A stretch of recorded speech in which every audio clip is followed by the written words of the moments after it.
कैसे हो दोस्तों? आज सब आपको एक कहानी सुनाता हूं।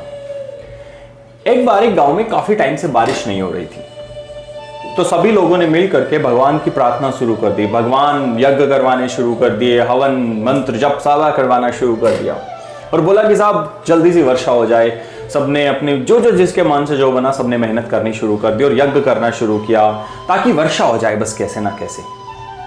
तो भगवान प्रसन्न हुए। भगवान तो गरीबों की प्रार्थना सुनकर के एक सेकंड में प्रसन्न हो जाते। तो भगवान प्रसन्न हुए और बोले, बचा मांगो मुझसे क्या मांगते हो, मैं प्रसन्न हूं तुम्हारी पूजा से। तो बोले साहब हमें कुछ नहीं चाहिए, बस आप जल्दी से बारिश कर दो, बारिश नहीं हो रही है।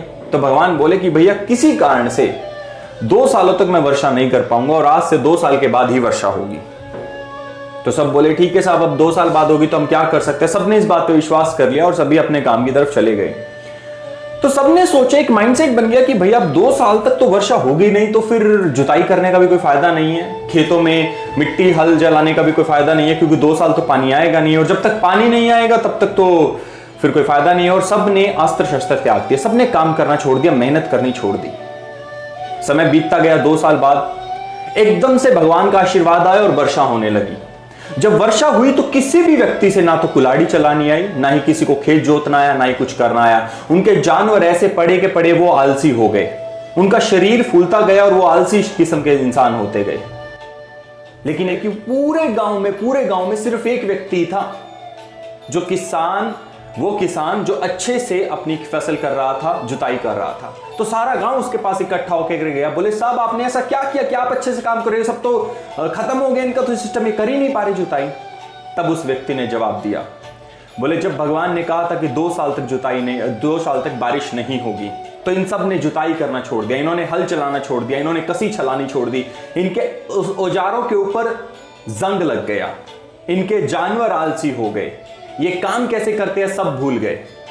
दरअसल भगवान हमें सिखाना चाहते हैं कि जब हमारे पास अपॉर्चुनिटी ना हो तब भी हमें मेहनत करते रहना चाहिए, क्योंकि जब अपॉर्चुनिटी आएगी तब आप उसको पकड़ नहीं पाओगे। आज ये बारिश हमारे लिए अवसर बन के आई और आज हम उसको पकड़ नहीं पाए। क्यों? क्योंकि हमने उस अवसर के लिए खुद को तैयार नहीं किया। आज इस लॉकडाउन में हम सब घर पे बैठे हैं, क्या हमने पढ़ना छोड़ दिया है? अगर आपने पढ़ना छोड़ दिया तो जब एकदम से आपके सर पर अपॉर्चुनिटी और अवसर आएंगे तब आप उसको सहन नहीं कर पाओगे। मेरी आप सबसे हाथ जोड़ के विनती है, प्लीज कुछ ना कुछ मेहनत करते रहिए, कुछ ना कुछ स्ट्रगल करते रहिए, कुछ ना कुछ सीखते रहिए, क्योंकि आपका जीवन सीखने के लिए बना है। खुद को आलसी मत बनाइए, खुद को हमेशा आगे बढ़ाइए, खुद को उस किसान के जैसा बनाइए जिसने इस 2 साल के अवसर में, जहां पर उसको खुद के शरीर के ऊपर मेहनत करना, अपने जानवरों को ट्रेन करना, उस खेत को तैयार करना ताकि जब 2 साल बाद वहां पर बारिश पड़े तो मैं उस पूरी बारिश को अपने खेत में ला सकूं और मैं अच्छे से जुताई कर सकूं। आज आपके पास समय है कुछ सीखने का, आज आपके पास समय है अपनी बॉडी को, अपने मसल्स को स्ट्रांग बनाने का, आज आपके पास समय है नई नई स्किल्स को, नई नई लैंग्वेजेस को सीखने का। और मैं चाहता हूं कि आज के इस समय में आप घर बैठ के अपने टाइम को वेस्ट ना करें, क्योंकि जब अवसर आएगा तब आप उसको पकड़ नहीं पाओगे और उस पूरे गांव के किसानों की तरह आलसी बन के रह जाओगे। दोस्तों एक बात याद रखो, यह समय रो करके बैठ जाने का नहीं है, यह समय है अपने आप को एक नए समय के लिए ट्रेन करने का, अपने आप को बनाने का। आज मैं आप सबको वेलकम करता हूं। अगर आप कुछ सीखना चाहते हैं, अगर आप आगे बढ़ना चाहते हैं तो डिस्क्रिप्शन में दिए गए लिंक पर क्लिक कीजिए और हमारे साथ जुड़िए। हर संडे हम आपके साथ लेकर के आएंगे जबरदस्त मोटिवेशनल सेशंस।